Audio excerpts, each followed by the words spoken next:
We want you to plan for success. Welcome to Planning Matters Radio. Peter, good to see you. We have another really important topic to discuss. We want to talk through the top tricks used to scam older adults and how to spot them.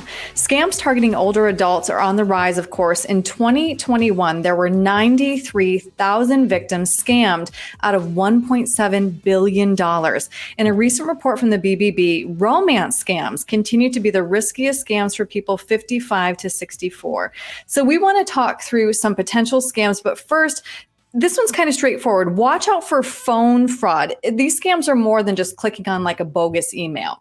Right. Yeah. And clicking on bogus emails or links within your computer can obviously have some serious security vulnerability repercussions, but they can reach out and touch you right over the phone. Mm-hmm. And it's actually where a lot of these start, is with a phone call that may look on the surface level perfectly legitimate. I mean, we've got spoofing capabilities where they call from a number that looks like it's your bank or your credit card company or the IRS or even a relative, or at least it looks like a local legitimate number. And some technology is there where cell phones have been able to begin to identify possible fraud or scam call, but it doesn't happen every time. And that technology is not perfect. And then when something's figured out, the scammers always seem to figure out a way around it. So just be very vigilant. It's really scary with the technology. And unfortunately, a lot of people, obviously, from those stats you read, Erin, fall for these. And it's not just older adults, but older adults do seem to be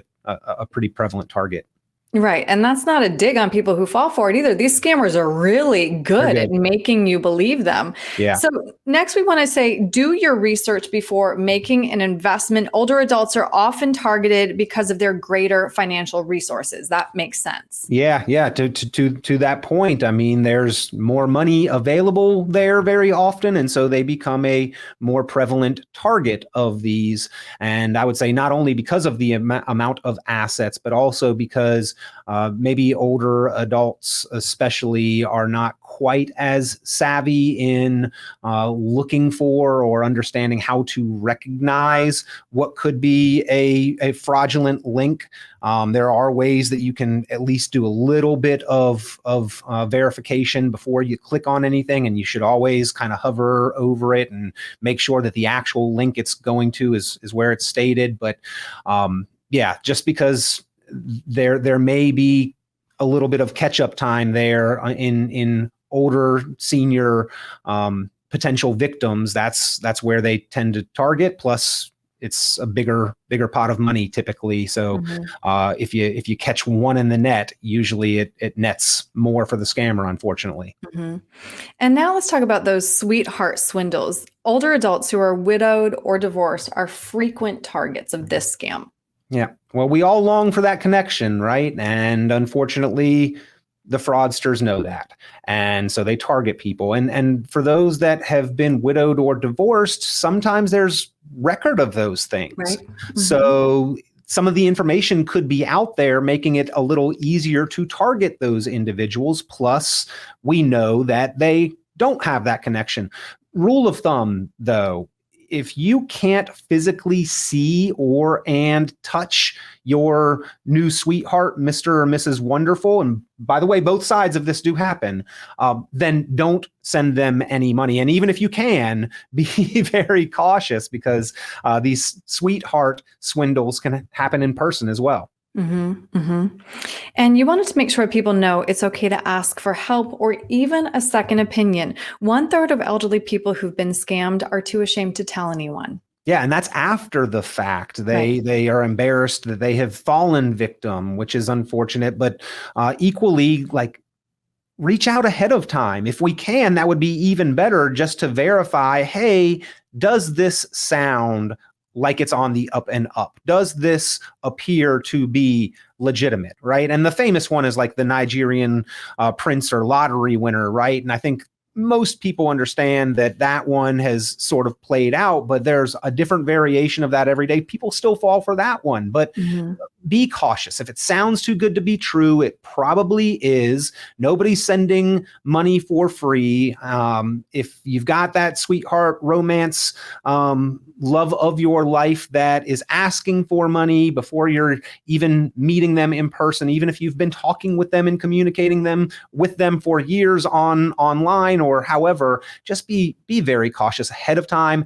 Ask your trusted circle, your friends, your family, your relatives, whoever. There are even like helplines that you can call to verify, does this sound legitimate? Is this possible fraud or not? And it would be absolutely better to do that beforehand rather than after the fact. But even after the fact, people seem to be a little ashamed or embarrassed once they know that they've been scammed to let anybody know about it. And there may be recourses where at least some of that, it's possible that it could be recouped. Not every time, unfortunately, but there are sometimes opportunities to take action or have some of those funds recouped. So don't be too ashamed or embarrassed to reach out, because your story may help others as well.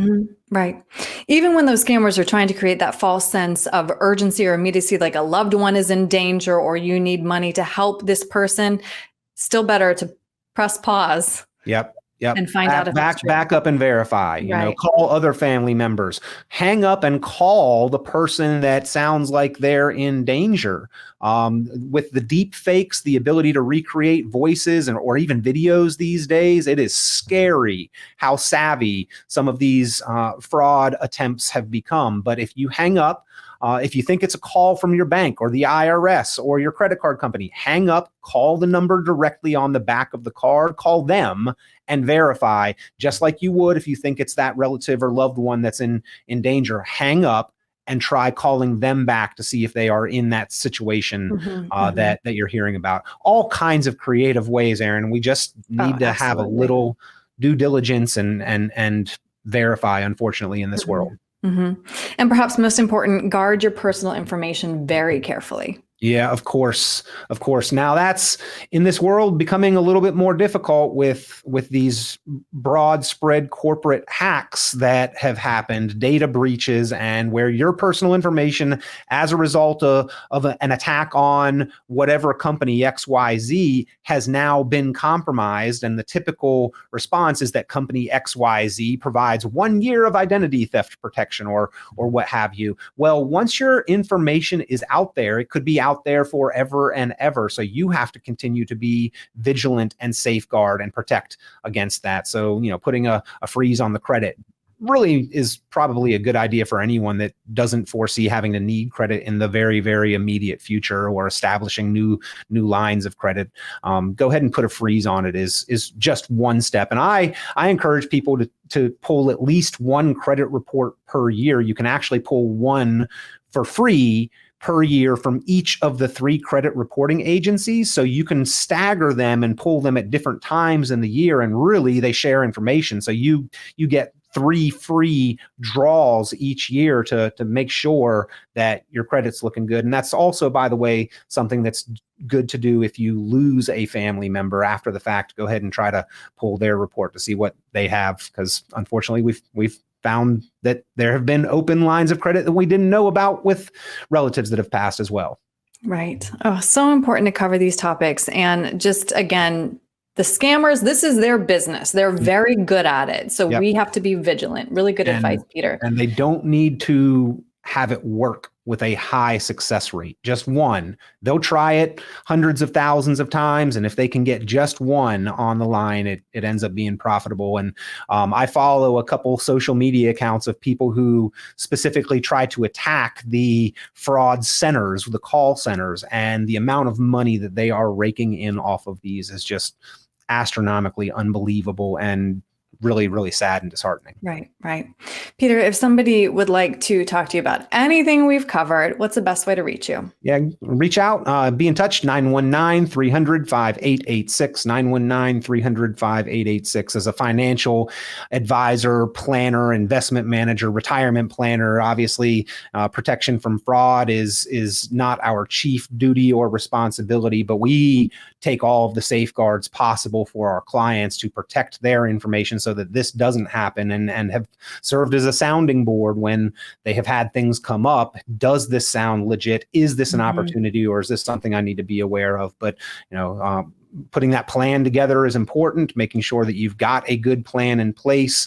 And then, of course, taking the steps to protect yourselves, your family, your loved ones, personal information, and against fraud, also very, very important. So give us a call, 919-300-5886, or you can visit online, richonplanning.com. It looks like richonplanning.com. My last name, Peter Richon. All right, Peter, thank you so much for your time today. I appreciate it. Always a pleasure, Erin. Very important topic. Thank you. This has been Planning Matters Radio. The content of this radio show is provided for informational purposes only and is not a solicitation or recommendation of any investment strategy. You are encouraged to seek investment, tax, or legal advice from an independent professional advisor. Any investments and/or investment strategies mentioned involve risk, including the possible loss of principal. Advisory services offered through Brookstone Capital Management, a registered investment advisor. Fiduciary duty extends solely to investment advisory advice and does not extend to other activities such as insurance or broker-dealer services. Advisory clients are charged a quarterly fee for assets under management, while insurance products pay a commission, which may result in a conflict of interest regarding compensation.